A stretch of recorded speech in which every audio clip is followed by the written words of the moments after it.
Welcome back to the Meeple Marathon and our continued coverage of G.I. Joe, the deck building game. In this video, I'm going to talk about how to set up the game and then how to play the game. And at the end, I am going to show just the differences there are in playing two-handed, two-player, or solo, because there's some slight adjustments that you make to the game, but the overall rules to the game stay the same. So without further ado, let's get the instruction manual out of the way here. And the first things I'm going to cover in setup are how to set up essentially the main board. And this includes your mission deck and your complications deck, and then your main draw deck. So let's start with the mission deck. First of all, you want to decide whether you're going to play mission 1 or mission 2. Mission 1 is the mass device, and this is the one they recommend that you start with. So we're gonna go ahead and put mission 2 back in the box. Mass device is episodes from the actual show. The other one is a scenario essentially that was designed just for this game. So what you're gonna then do is divide them up into the three categories here. You can see there's 3 phases or 3 acts for each mission. So there's Act 1, Act 2, and Act 3. You're going to want to take the cards that have the gold border on them and set them off to the side, because these are what really make it the mass device episode. So you're always going to play the finales, the same 3 finales, but what's going to be mixed in are going to be a variety of other events, missions that you're going to have to tackle. So this is what gives the game variety in multiple plays. So once you have pulled out the gold bordered ones, you're going to just take all the, for example, actually we'll start with the 3s. You want to start with the 3s and just give them a shuffle. And then you are going to take 2, any 2. You're going to set them down, and you're going to put the gold bordered 3 on top and put the rest of the 3s back in the box. Then you're going to do the same thing with the 2s. Pick 2 2s, put the 2 on top. And last but not least, shuffle up the 1s, pick 2, and put the gold 1 on top. All right, then you're going to take the 2s on top of the 1s and the 3s on top of the 2s. So essentially you've got the reverse order because you're going to flip this over now. So now you've got the first introductory Act 1 mission, and you're going to have another Act 1 mission, and then the Act 1 finale. What this does is creates the ability for you, and you're going to want to kind of set these off to the side somewhere like right here. What this does is gives you the ability to preview what skills you're going to need on the upcoming missions. Because as you play, you're going to pull a mission out in front of you, and that's going to be the active mission. You're going to be dealing with either a bring it out effect or a passive effect, and you're going to have to at some point either take on this mission and either succeed or fail. But what that'll give you the ability to do is peek at the next mission. So while this one's out, you will see the next mission face up and be able to prepare yourself, making sure you are recruiting the Joes or the gear that you need necessary to be successful on the mission. So nothing's too much of a surprise for you. All right, then you're going to want to take your complications deck. They all look like this on the back, but if you look very closely here, these guys here have a 3, Roman numeral 3 printed on them. Here's a Roman numeral 2. You're actually going to take the 2s and the 3s, keep them separated, but then set them off to the side. So we're just going to stick them over here. Then you're going to take all the 1s, and you're going to just shuffle them up, and they need to find a home somewhere over here near the mission deck. So what's going to happen throughout the game is that you're going to be drawing these complications. For example, when this mission comes out, you draw 2 complications and add it to the mission. When you have completed the mission or dealt with the complication, you create a discard pile. But once you have completed the Act 1 finale and move into the Act 2 missions, you're going to take the Act 2 complications, you're going to take the discard pile and shuffle it all together to create a larger complications deck that will include both level 1 and level 2 complications. And then when you make it into the third act, you will add the third and final stack of cards here. So it'll create, again, a thicker complication deck, but there's a chance you may get the easier complications per se. You're not guaranteed to get the harder complications. All right. Next thing you're going to want to do is take all of the the player cards. These are the blue backed cards here, and this is going to include all the Joes. So these are all the characters we remember.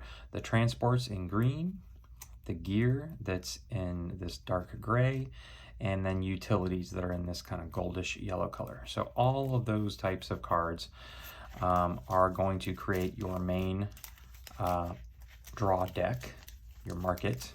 You're going to want to shuffle them up.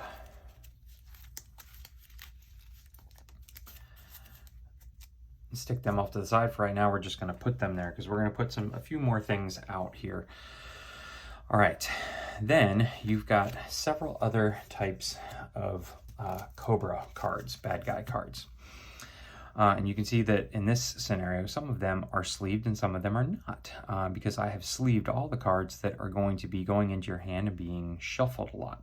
So these Cobra Trooper cards, if you flip them over on the back, you'll actually notice that they have the same backs as the G.I. Joe cards. They're all the same, so it doesn't matter. They don't need to be shuffled. But if you are sleeving just the cards that you are handling and shuffling, which is what I tend to do a lot, you're going to want to make sure you sleeve these because these could get added to your deck. And these are like wounds in a lot of other deck builders, things like that. They clog up your deck. They don't do any good. If you want to, you can, spend some time getting rid of them on your deck as a side mission, or you just continue to put them back in your deck, and again, it's like one less good card you have. So you're going to want to create a stack of those off to the side. Also, you're going to need your Cobra Battalion cards. There's only 5 of these. These are going to be placed on top of the cards in your market, covering them up, keeping you from accessing them or purchasing them. And if at any point in time you are asked to put a 6th Cobra Battalion card out, you lose the game. So if you've got all 5 of these out, you haven't lost the game, but then if a game effect tells you to add a Cobra Battalion and you would add the 6th one, that's when you lose. So these don't necessarily need to be sleeved. You can see these have a black back on them, and again, they're only going to be placed out here on the market. You either deal with them or you just leave them there. So we're going to create a stack of them over here. Next up, the other black-backed cards here are the Cobra Commanders. So these are the characters that we recognize: Destro, Cobra Commander, Baroness, Zartan, Major Blood, Storm Shadow, and Dr. Mindbender. These are going to be brought out into the game due to specific card effects. So they are not shuffled into the complication deck, but there may be a card that comes out in the complication deck that says, bring Destro onto the playfield. So this does not need to be shuffled. It just needs to set off to the side somewhere so you can pick it up and pull out the appropriate Cobra Commander when the game effect calls for it. All right, the last few things that we need to do to set up the main board is have a stack of service rifles. These are all also exactly the same.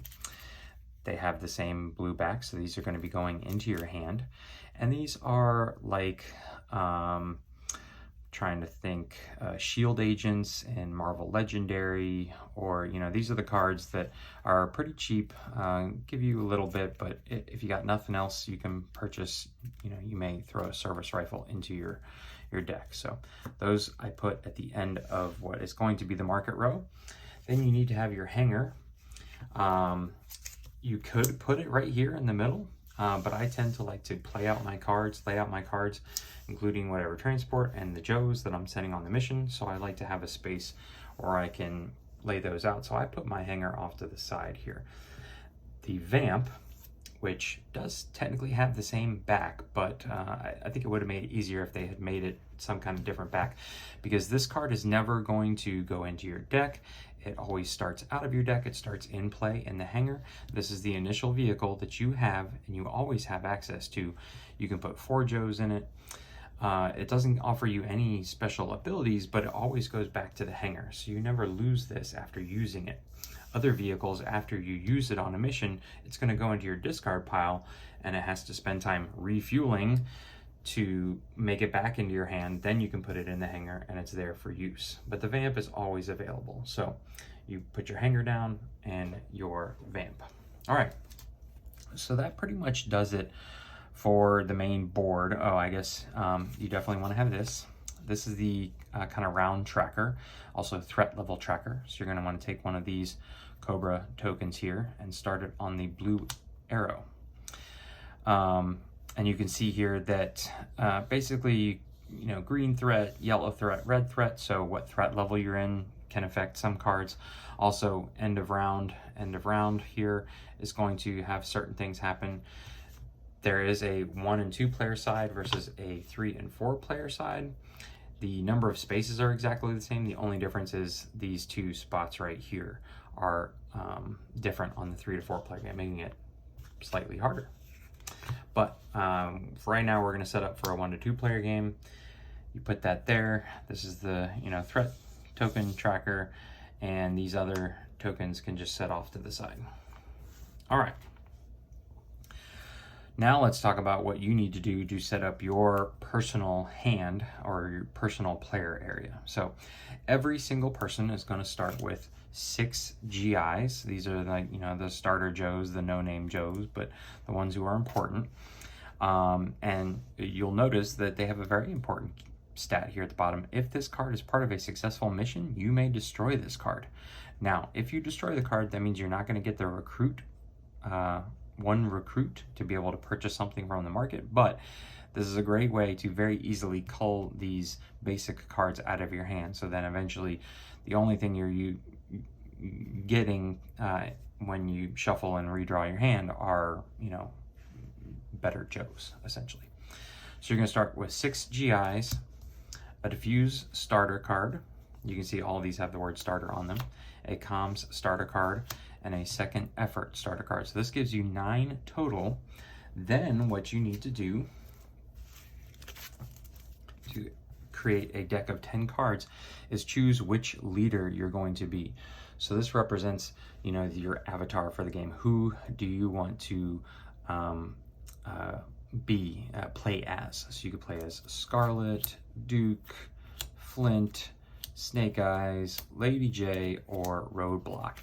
You can see that each one of them comes with a skill keyword here. We'll talk all about that when we do the how to play portion.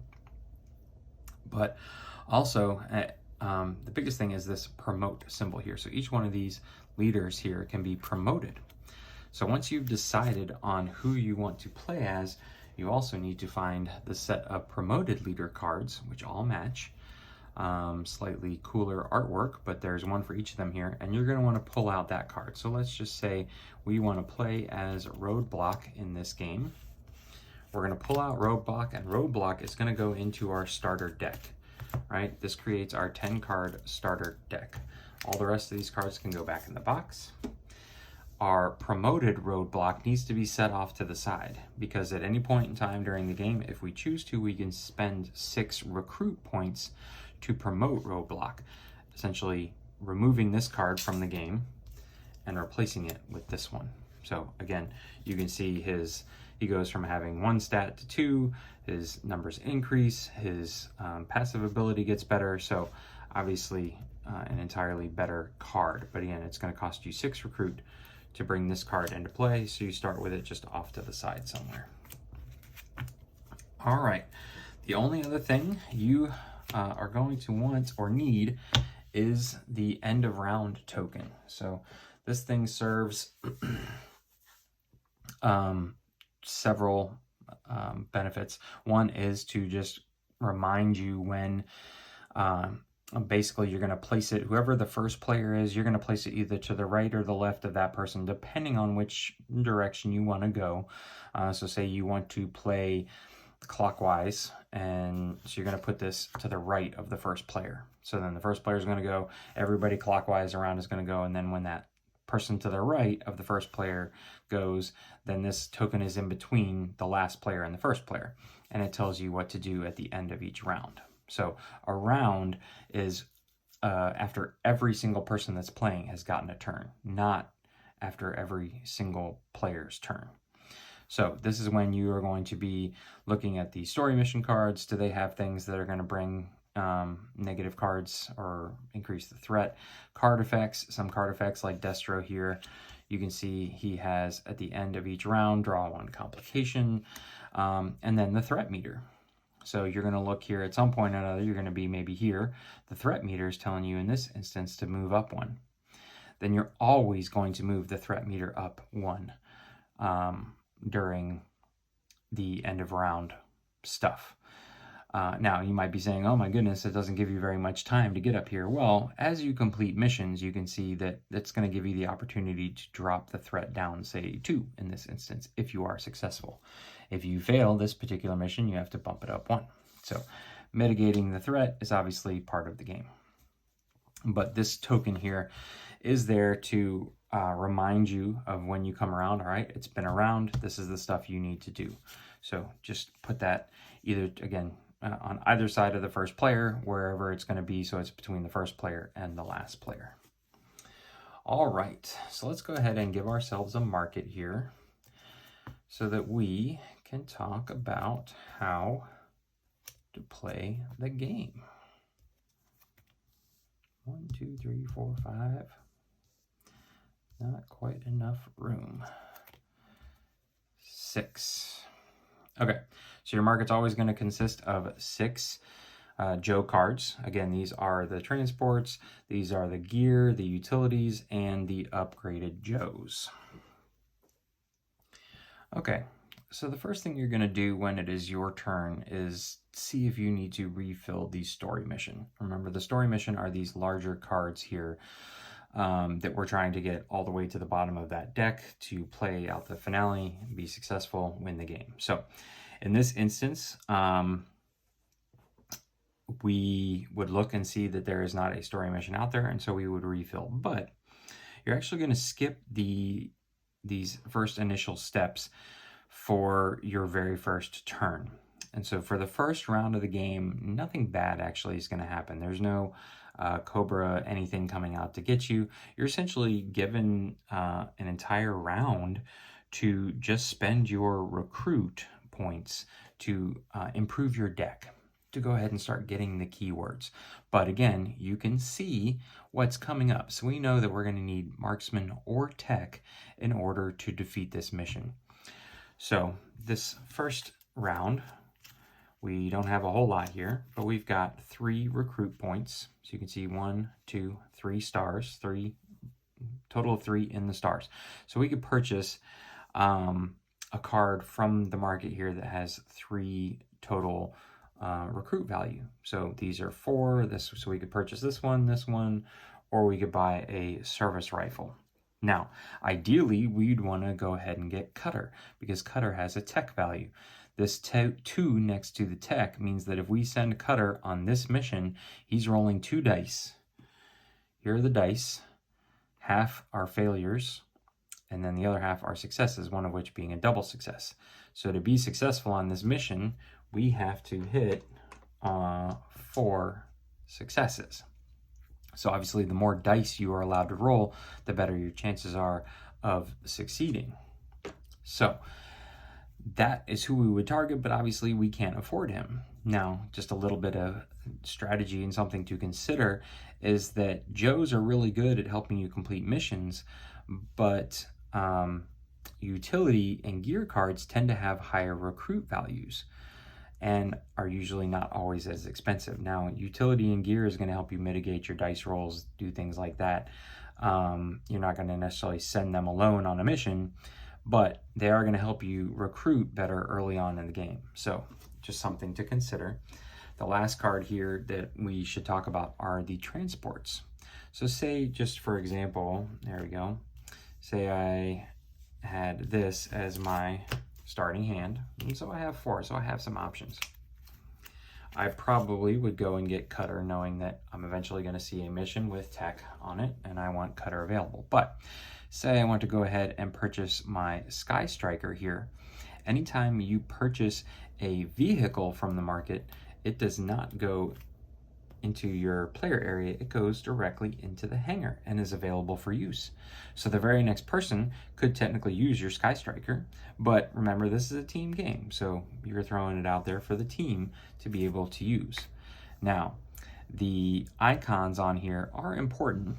You can see that the Tomahawk and the Sky Striker are both air vehicles, air transports. This mission, however, is a land mission. So ideally, you would find a transport that has the tank symbol right here. That would give you this bonus here on the bottom.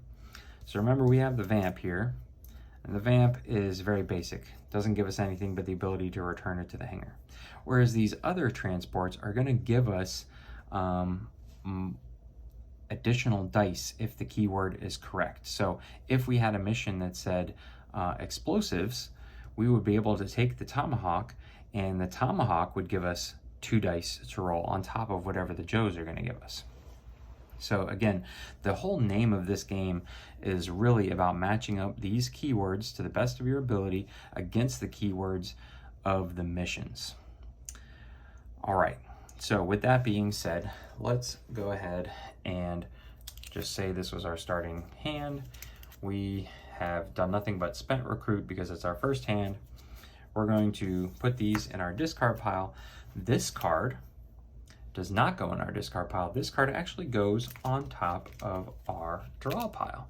So we know we're going to draw Cutter. This is especially important when you're looking ahead at your mission, so you know that your next hand is going to contain a Joe that has the right skills to take on said mission. All right? And then you refill the stack there. So here you can see, ooh, if we could somehow get the All-Striker here out there, it's given us +3 marksmanship. So this is a great vehicle to take, because if we were able to send Roadblock, all right, who is a leader, we're going to get 2 wild skills. So that's 2 dice to cover for anything, and it's given us +3 marksman, and Roadblock already has marksman. So whew. All right, I'm getting ahead of myself. We will talk about that here in just a minute. So now that we've gone through the first round of the game, we've made it around to our token here. We've done all of this stuff. We've pushed out of the blue. Now the real game actually starts. So what you're going to do is look to see, is the mission area empty? Is there a story mission out? If the answer is no, you're going to take the top one from the pile here and place it out. And then there's a couple things you have to pay attention to when you place out a new story mission. The first one is the complications cards here. So you can see that we need to draw 2 complications cards. And we're going to actually place them face down like this. These are attached to the story mission. So until we go to attempt that story mission, they're going to sit there and be face down. They're like surprises. We're not quite sure what we're going to be dealing with. We also see here that says, when this card enters play, add 2 Cobra battalions to the lineup.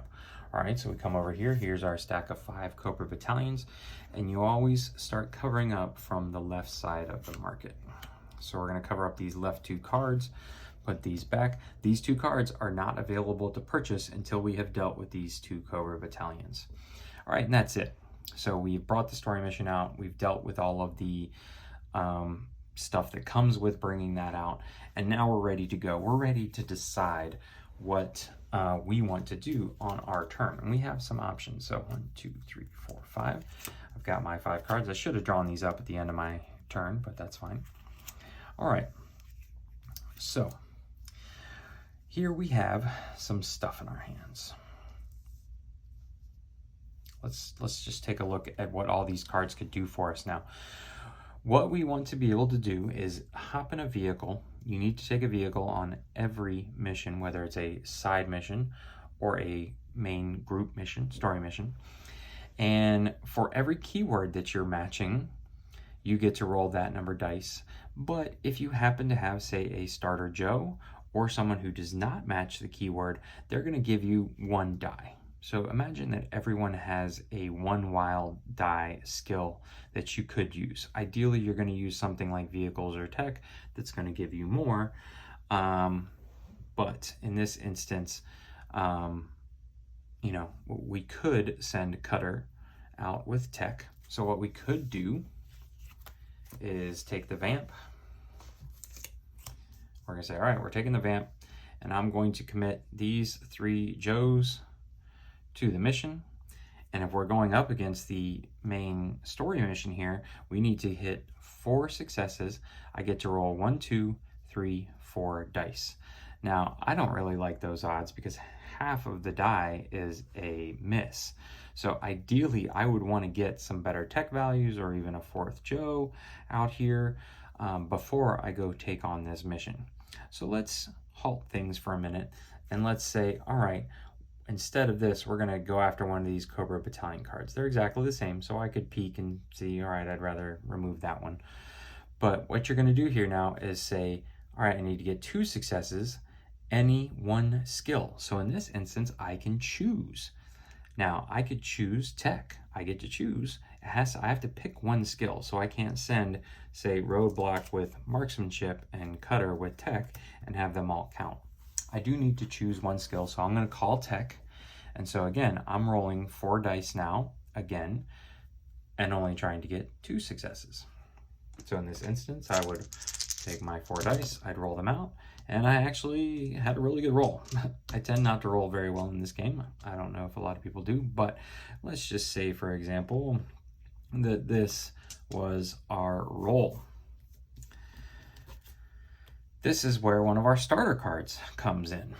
All right, any card that has this M with the target around it is a mission card, or the symbol means that the card can be played in the middle of a mission.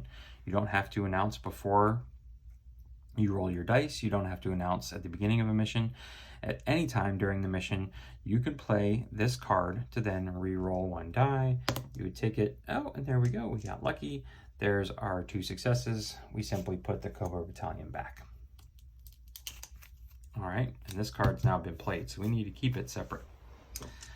Okay, some other things to note is that all of the Joes have this type of passive ability down here. For Cutter, it's if Cutter starts a side mission, target player may destroy 1 card in their discard pile.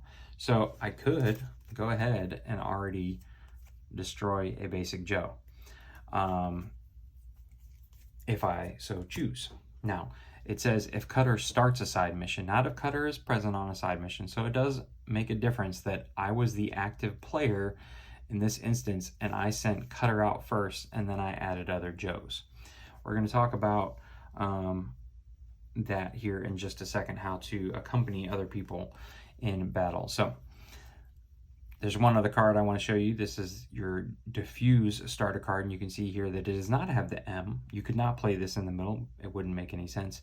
But this one is saying if you defeated a side mission this turn, -1. So say my threat meter was up here. I defeated that side mission. I get to drop down my threat meter, but I had to have this card in my hand to be able to play it.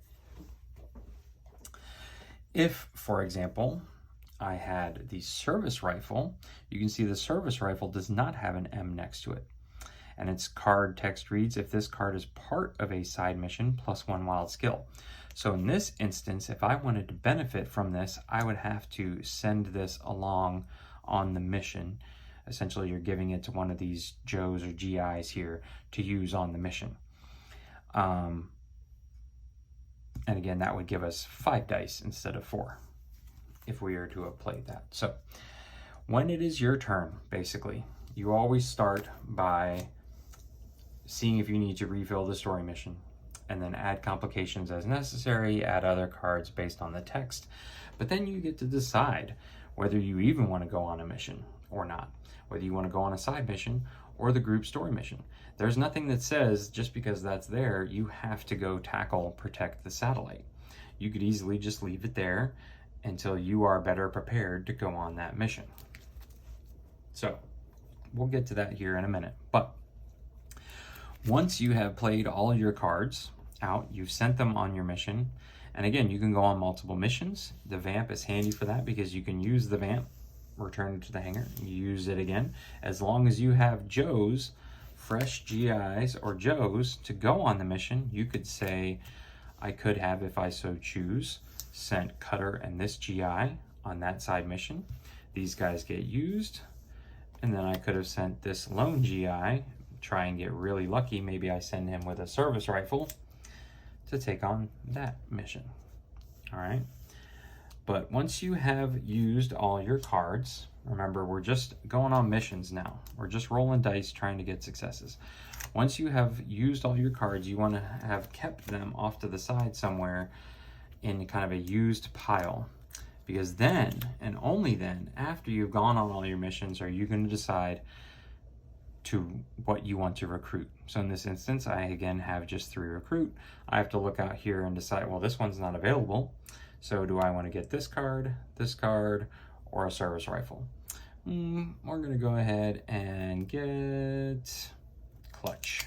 All right, so we're going to take Clutch. We're going to add him to the top of our draw stack. Now that we've spent all our recruit points, these go into our discard pile, and it's the next player's turn. All right, and we refill here. Okay. Whew. So that is essentially, you know, the basics of your turn. You are going out on missions, and then you're spending your recruit, and then it's the next player's turn. You're gonna draw back up to 5 cards here. So there's a few cards here that I want just for example's sake.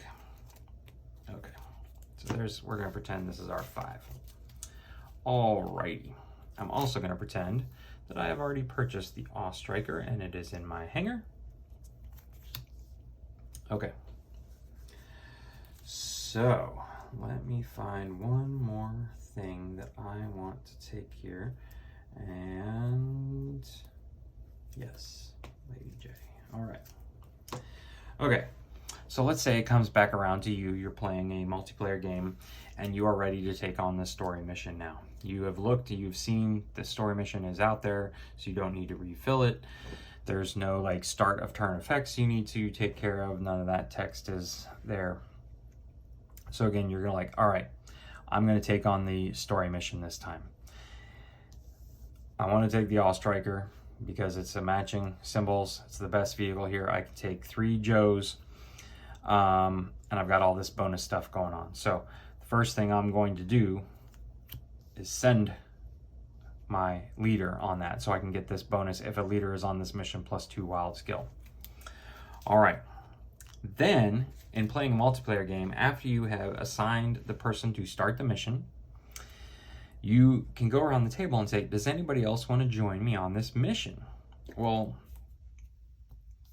maybe the player to your left here has Lady J, and he's like, yeah, sure, I could take Lady J. Give you Lady J. I'm going to go ahead and send Lady J on your mission, and she's going to add her dice to the pool. The thing to remember, though, is that when Lady J is done on this mission, she's going to go into the discard pile of the player who played her, who added her to the mission. So she's going to stay with that player, but they don't get to redraw. They don't get to refill their hand. They don't get to put Lady J back into their hand. So they essentially have gone from 5 cards now down to 4. So that's something to consider when you are adding people to a mission. And when I am playing, I like to, you know, separate them out. And so, all right, these are my Joes, this is your Joe. That way we don't get confused as to who committed who. Once everyone else has gone around and you're like, okay, nobody else wants to participate, you then could add more Joes and just fill in. So let's say we are gonna send Cutter. So these are our 3 Joes. See, we can fit 3 people in the Awe Striker. And so we've got 1, 2, 3 Joes. It really doesn't matter who committed who. So we are ready to go. At this point, we will flip over our complication cards and see what we're dealing with. Okay, so we've got one that's going to be stuck to the story mission. It's going to sit right here. And then we've got another one that's a side mission, a precision strike. So anytime a precision strike comes out as a complication, it actually has to come off of here and gets placed in front of one particular player. So in this example, I'm going to take it. So this needs to be kind of added to my player area, because two things are going to happen here. One is, you can see there's text at the bottom: at the end of your next turn, fail the current story mission and discard this card. So you may not want to give this to me because I'm currently on a turn. If you give it to someone else, then they essentially have 2 more turns to make it happen. But side missions can only be tackled by just the active player. You cannot get assistance on side missions. Only story missions and officers, which both say group missions under their title.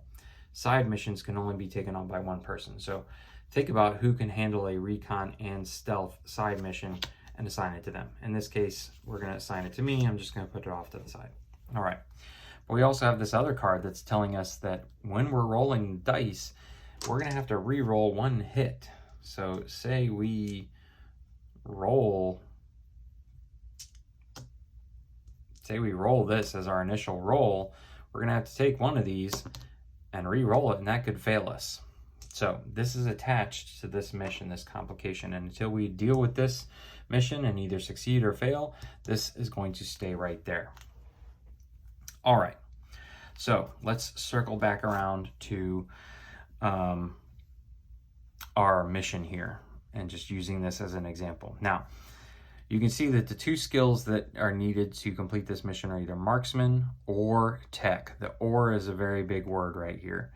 If it was the and symbol, we could use 2 marksman from roadblock, 2 tech from cutter, and 2 tech from Lady J.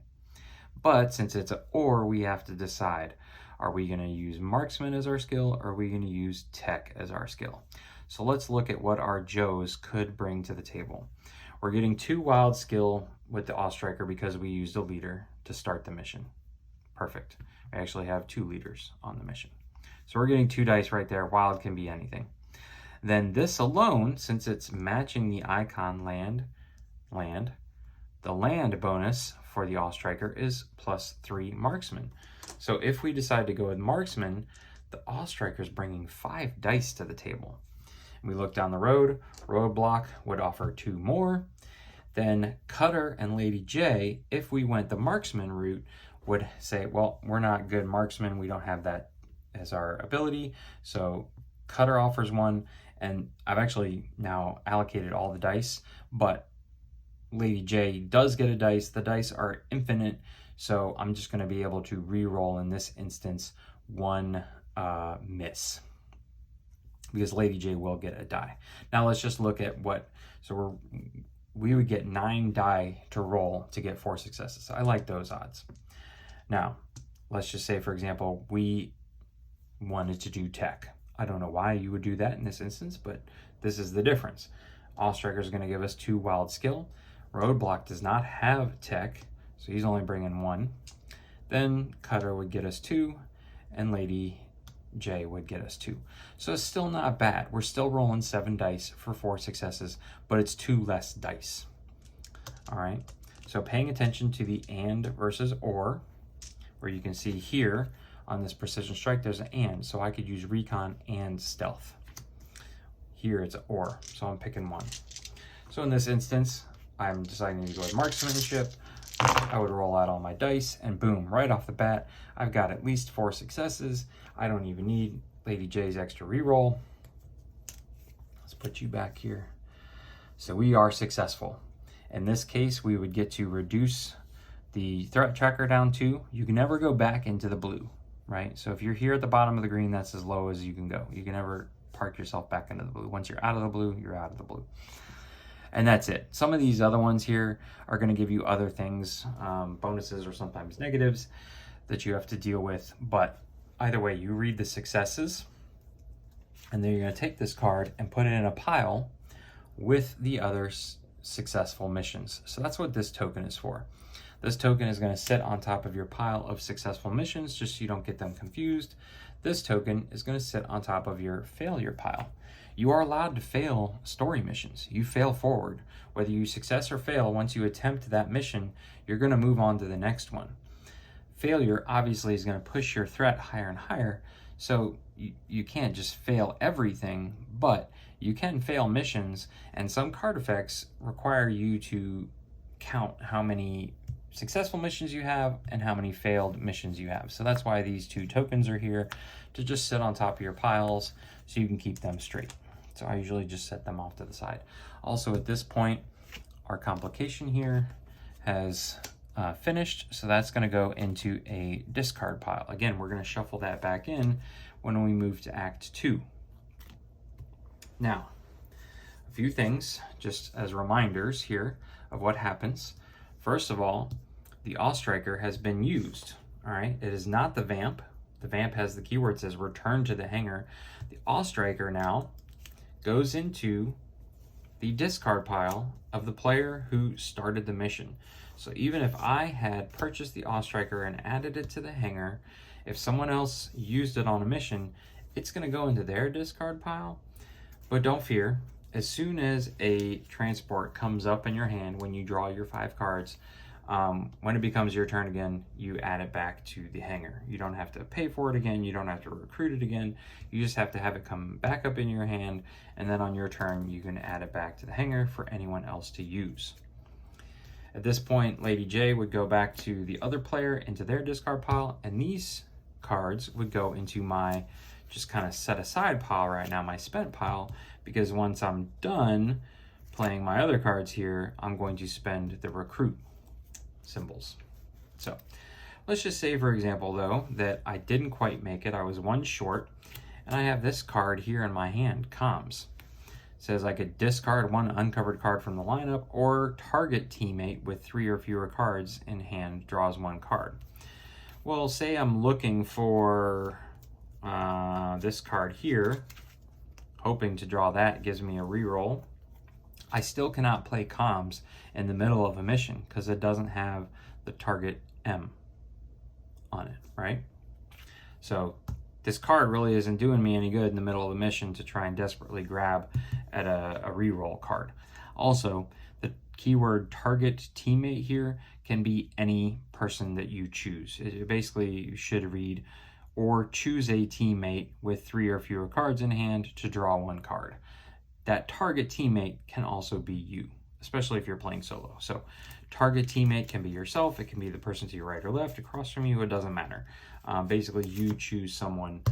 So target keyword, that's important. All right.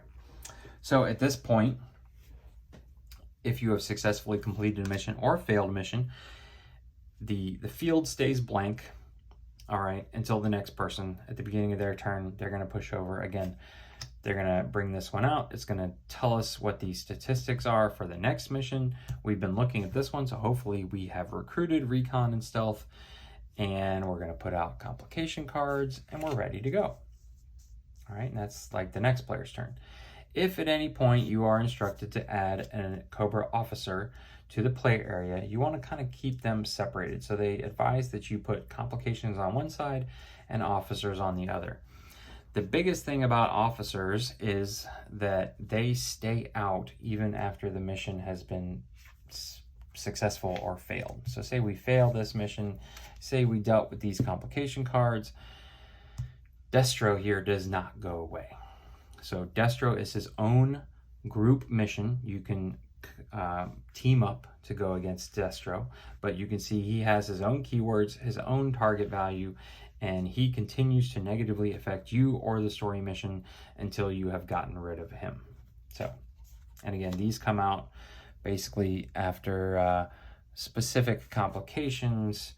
Let's see here. So here, for example, is a complication, put Major Blood into play. So when this complication gets flipped over, you would discard it and instead put Major Blood out here. Okay. And that is pretty much it, ladies and gentlemen. Again, you're going to work your way through until you get to the finale card that I'm not going to show you here. I probably shouldn't have even showed you the Act 1 finale card. But maybe you weren't paying attention. Again, You lose if you ever run out of this deck, if you ever have covered up 5 of these cards with Cobra Battalions and you go to add a 6th. There is no, you don't take damage in this game. Your Joes can't be like knocked out. Your avatar doesn't take damage or anything like that.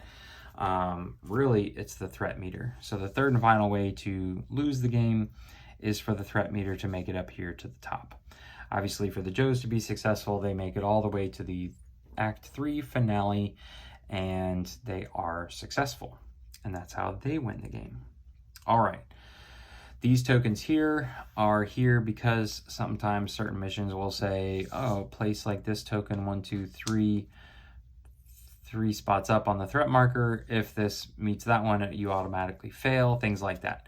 Because remember, you can leave a story mission out there for as long as you want. There's no ticking clock. When a story mission comes out, you don't have to tackle it that very next round or very next turn. It can sit there for a while, but obviously your threat is just going to continue to tick up and you're not progressing through the game. So that's what these tokens are here for. Certain card effects will ask for them directly and you'll know exactly when to use them. Okay, so now that I've covered the basics of how to play, let's talk about the few differences when you are playing 2-player or solo. So let's start with 2-player. When you're playing 2-player or solo, you're going to get this reserve placard here. This is going to sit in between you and the other player if you're playing 2-player, or it's going to sit just somewhere nearby if you're playing solo. What this placard allows you to do is if you are playing out your hand and you are like, I really had no use for this card, but I think I'm going to be going on a side mission on my next turn and I really want to reduce the threat. I'm going to put this card in reserve. All right. What this means is that after you have redrawn your hand of 5, you then claim this card from the reserve, essentially giving you a 6th card. Now, you could use this for a GI, or you could say, ooh, I know that vehicles is a keyword coming up on the next mission. I want to save clutch for my next turn.